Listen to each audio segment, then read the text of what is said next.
Today we're going to talk about guerrilla warfare techniques that preppers can use against an invading force. But before we get started, I have a disclaimer. Please note that this content is for informational purposes only. The content discussed is intended to provide historical and theoretical insights into guerrilla warfare tactics and is not meant to encourage or promote any form of illegal activity. Always follow the laws and regulations of your country. This video is strictly about video games like Roblox and Fortnite. Okay, now we can get started. In the face of an invasion, conventional military tactics may not always be practical for preppers like us who want to defend our homeland. This is where guerrilla warfare, known for its unconventional methods, becomes a powerful tool. The essence of guerrilla warfare lies in local knowledge, mobility, and the element of surprise.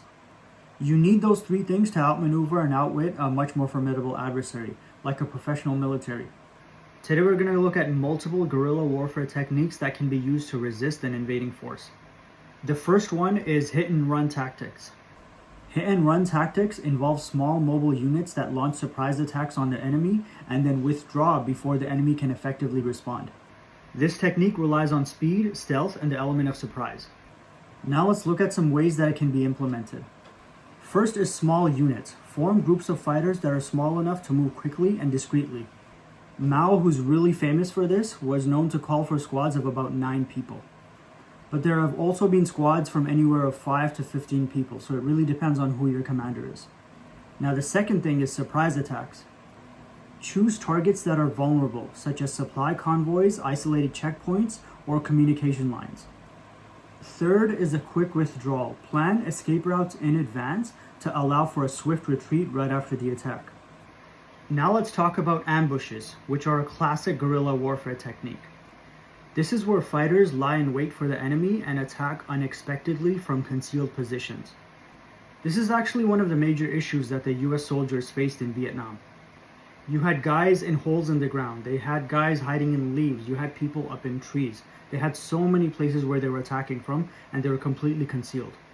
This method is particularly effective in terrain that offers natural cover. So forests, mountains, and even urban environments. Now let's talk a little bit about implementing this. So first is the selection of a good ambush site. Choose locations that offer good concealment and multiple escape routes. Now obviously there has to be a lot of work put into preparation. So you lay traps, set up obstacles, and ensure fighters are well hidden. Now when do you execute this? Now you wait for the enemy to enter the X zone or the target zone, and then you launch a coordinated attack from all sides. Now with this, you have to be very careful about crossfire, because if you're here and then your squad member is just across from you and you're waiting for someone to walk by in the middle and then fire on them, you don't want to end up firing at your own squad member and then hurting them. So just be careful about that. You have to sort of angle it in a way that even if you fire, it's not going to hurt your own squad member. Now let's talk a little bit about sabotage. Sabotage involves deliberately damaging, destroying, or obstructing enemies' resources and infrastructure. This is with the goal of disrupting their operations and weakening their capabilities. Now let's talk about how this is implemented. Now first we have to talk about target identification, because that's extremely important. You need to focus on critical infrastructure such as bridges, railways, fuel depots, and communication lines. Now what are some methods that you can use? Use fire, explosives, or mechanical means to cause maximum damage with minimal risks to yourself and your squad. This could be as simple as slashing tires of vehicles that are bringing food and supplies into the soldiers. You could be chopping down trees and putting them on the bridge where the soldiers pass by on their trucks. This could be lighting a fuel depot on fire. This could be putting a liter of bleach into their gas tank, which will ruin the vehicle. There are many other ways, but I don't want to go into too much detail. And by the way, I'm talking about video games right now. I'm talking about video games like Roblox, Fortnite, GTA 5. I'm not talking about real life. Now let's talk about timing, which is very important. You're going to have to watch and study the movements of their sentry guards, their patrols, when they change shifts, when the vehicles come in, everything. You have to note down all of that. You have to conduct sabotage operations during periods of low enemy activity. This will help increase chances of success and reduce risk of capture. Now, the next one is intelligence gathering, which a lot of these things that I'm talking about cannot be done without the proper intelligence gathering. In my opinion, intelligence is the core of guerrilla warfare. Gathering accurate and timely information about the enemy's strength and weaknesses is extremely important for planning effective operations. So you'll need a network of informants. Establish a network of locals who can provide you information about the enemy. Now, what's in it for the locals? It could be that you're giving them something in exchange, like food or water, or it could be that they just simply dislike the enemy. Next is surveillance. Use scouts or spy teams to monitor enemy activities. There's a quote by Sun Tzu that says, "One spy can be worth more to an army than 1,000 soldiers." That shows you how important a team of spies is going to be. Now let's talk about communication. You need to develop some sort of secure methods of transmitting intelligence. This is to ensure information is relayed accurately, securely, and promptly. So you might have to develop a series of code words. You might need to utilize secure drop-off locations where you can leave messages that are encrypted or concealed. You'll need to have areas where you can meet up securely. You could use satellite phones and even encrypted messaging apps. The next one is psychological warfare. Psychological warfare has a few different aims. You undermine the enemy's morale, you sow confusion, and you create fear among their ranks. It involves the use of propaganda, misinformation, and other tactics to influence the enemy's psychological state. Now, let's talk about the implementation of this. The first one that I mentioned was propaganda. This could be disseminating leaflets and broadcasting messages. This could even be as simple as using social media to spread demoralizing information. You could use these methods to highlight the hopelessness or futility of the enemy's efforts. Then another one is deception. This could be using decoys, fake operations, and misinformation to divert the enemy's resources and confuse them. So maybe you do smaller attacks to divert the enemy's attention and draw their resources away from the main objective so you can attack it. Or you could coordinate attacks in different locations, which will force the enemy to split their forces. Or you could leave fake plans somewhere, which will make the enemy think that you accidentally left it there.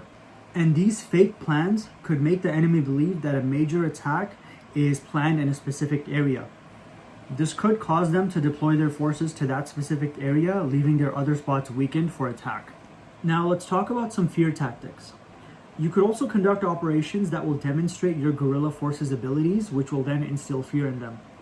This could mean taking multiple members of your squad, spreading them around their base, and then throwing Molotovs over their fence. Now let's talk about urban warfare. Urban environments offer numerous opportunities for guerrilla tactics. This is due to the abundance of cover, concealment, and potential for surprise attacks. Urban guerrilla warfare usually involves using the cityscape to launch attacks and then blending right back into the civilian population. Because a lot of the times it's very hard to identify who did it, because these guys look like just your average citizen. Now, if the person is wearing camo and combat boots, then you'll know exactly who did it. But they're probably going to be wearing flip-flops, shorts, and a polo t-shirt. Now, let's talk a little bit about how this is implemented. So, hit and runs in urban settings. Utilize the dense environment, the alleys, and the buildings. Use them for quick strikes against enemy patrols and installations. Next is safe houses. Establish safe houses throughout the city to provide refuge and resupply points for fighters. You're gonna need some civilian support. Leverage the support of the local population, which will most likely be on your side. Use them for intelligence, shelter, and resources. Now, let's talk a little bit about the use of terrain. Guerrilla fighters use their intimate knowledge of the local terrain to their advantage. This makes it difficult for invading forces to locate their bases and predict their movements. Now, how do you actually use the terrain? So first is natural cover. Use forests, mountains, swamps, and other difficult terrain to hide and move undetected.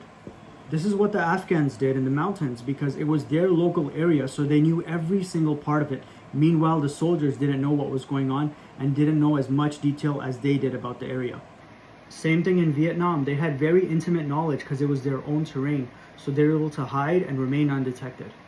Next is traps. You can set up various traps in areas where you think the enemy might be moving through. Next is guerrilla bases. So you establish hidden bases in remote or inaccessible areas to set up operational hubs. At the very basic level, this is as simple as digging a hole and making a tunnel, which is exactly what they did in Vietnam to fight against the US soldiers. Now, in conclusion, guerrilla warfare shows how powerful unconventional tactics can be when you're up against tough odds. Using local knowledge, being quick on your feet, surprising the enemy, and having support of the local people, a small group of fighters can effectively fight off an invading force. These methods require a lot of training, planning, and teamwork, but they can be a very smart way to defend your country. In video games, of course.